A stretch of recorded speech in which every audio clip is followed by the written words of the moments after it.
بسم اللہ الرحمن ناظرین، میں ہوں طارق سمیر ڈیلی ممتاز ڈیجیٹل کے ساتھ۔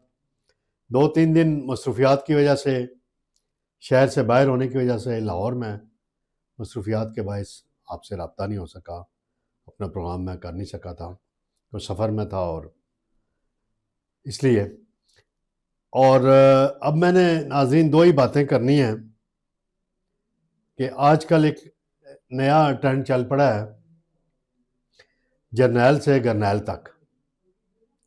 اس کی کہانی کیا ہے یہ میں آپ کو بتاؤں گا، یہ سفر کب شروع ہوا اور اس کا پر عالمی دباؤ کو مسترد کر کے فوجی عدالتوں کی مزید سزائیں سنائی گئیں، یہ سارا معاملہ ہے۔ پھر دینی مدارس کا میں تذکرہ کروں گا، بل کا بھی، اس کی میں نے خود سٹوریاں ساری دی تھی۔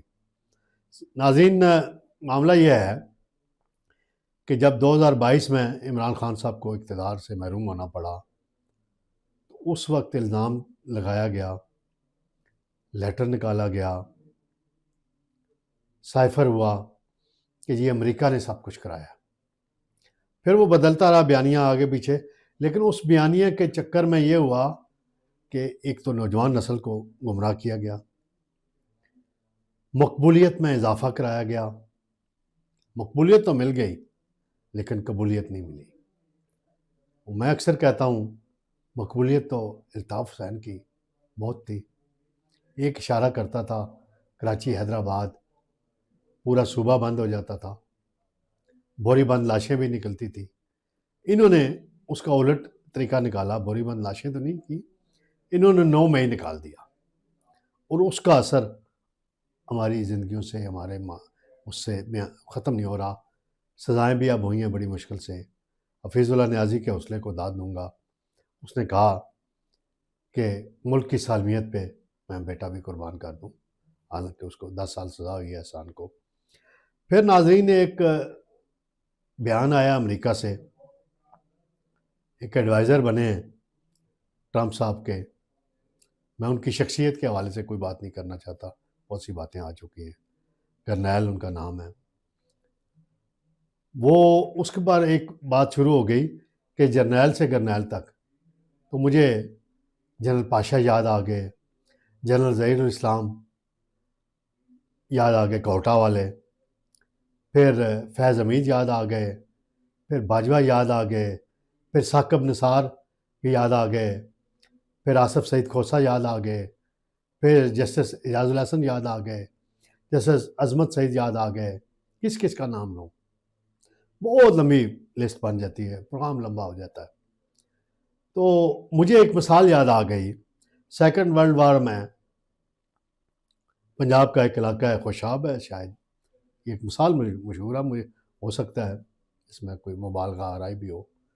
تو ملکہ برطانیہ نے برطانوی فوج میں بھرتی کے لیے وہاں وہ اس وقت ڈپٹی کمشنر کو بھیجا، اور تو وہاں علاقے کے لوگوں نے کہا کہ ول گل ساڑھے تک آ گئی ہے تے ہن سمجھو کہ تسی جنگ ہار گئے ہو۔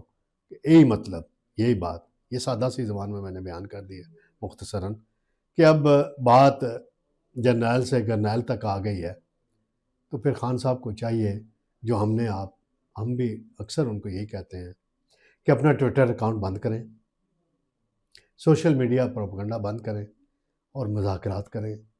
نواز شریف ہی ان کو کوئی راستہ دے گا، شہباز شریف ہی ان کو کوئی راستہ دے گا، آصف زرداری ہی ان کو کوئی راستہ دے گا، اور پھر وہی راستہ اصل قوتوں سے دلوائیں گے جن کے چکر میں وہ کہتے تھے میں انہی سے مذاکرات کروں گا۔ اور یہی اب 2 جنوری کو آنی ہے ڈیمانڈ، تحریری آ جائیں گی، پھر دیکھا جائے گا کہ کیا۔ پھر عالمی دباؤ مسترد ہو گیا، 60 مزید سزائیں ہوئیں، میں نے اس کا تذکرہ کر دیا ناظرین۔ تو عالمی دباؤ اس معاملے میں نہیں آنا چاہیے۔ کیا امریکہ نے گوانتانامو بے میں جیل نہیں بنائی تھی؟ کیا اس نے عافیہ صدیقی کو گرفتار کر کے نہیں رکھا ہوا؟ تو بھئی ہمارا اپنا قانون ہے، ہمارے ملک میں قومی سلامتی کے اداروں پہ حملہ ہوا ہے، سیاسی دہشت گردی ہوئی ہے۔ آپ نے کیپٹل ہل پر حملہ کرنے والوں کو 18 سال سزائیں دی۔ کیا پاکستان کے کسی دفتر خارجہ کے ترجمان نے، کسی وزیر نے اس کی مذمت کی؟ ایسی کوئی باتیں نہ کریں۔ تعلقات برابری کی بنیاد پہ ہوتے ہیں.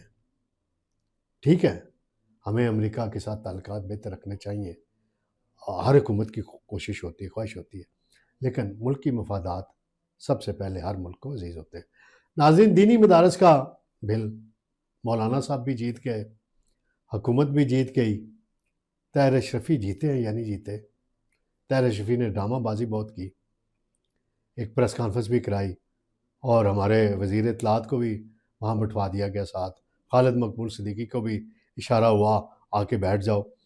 تو وہ اس پر مولانا صاحب نے جب وزیر اعظم شہباز شریف سے بات کی تو شہباز شریف نے اور رانا ثناء اللہ نے سب نے بڑا مثبت رول پلے کیا.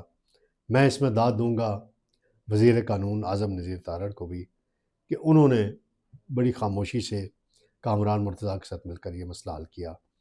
اور تحریک انصاف کی وہ ایک بڑی خواہش تھی، بڑی کوشش تھی کہ مولانا بھی سڑکوں پر آئیں، اور اس کی آڑ میں جب مولانا باہر نکلیں تو ان کے کارکن بھی چند اس میں آ جائیں اور کو گڑبڑ کر دیں. اور لیکن مولانا کبھی بھی پی ٹی آئی کے چکر میں نہیں آئے گا، نہ گنڈا پور کے چکر. وہ سیاست اپنی کرنا جانتے ہیں، سیاست کے گرو ہیں وہ. تو لہٰذا اب دینی مدارس صحیح ٹریک پہ آ جائیں گے، رجسٹریشن ہو جائے گی انڈسٹریز منسٹری میں بھی، وزارت تعلیم میں بھی. تو یہ بہتر ہے، صورتحال ہے، پاکستان کے مفاد میں ہے. اور قومی ادارے میں بھی آئیں گے دینی مدارس، جدید تعلیم بھی بچے حاصل کریں گے اور صحیح راستے پہ آئیں گے، ان کو سرکاری نوکریاں بھی ملیں گی، پرائیویٹ سیکٹر کی ملازمتیں بھی ملیں گی. تو یہ بڑی خوشائند بات ہے کہ اس معاملے کو حل کر لیا گیا ہے. میں اس میں مفتی تقی عثمانی صاحب کے کردار کو بہت سراہتا ہوں، اور میں ان کا دل سے بہت احترام کرتا ہوں، جس طرح میں مولانا فضل الرحمان صاحب کا کرتا ہوں، مولانا عطاء الرحمان صاحب کا کرتا ہوں، اور باقی زعماء کا کرتا ہوں.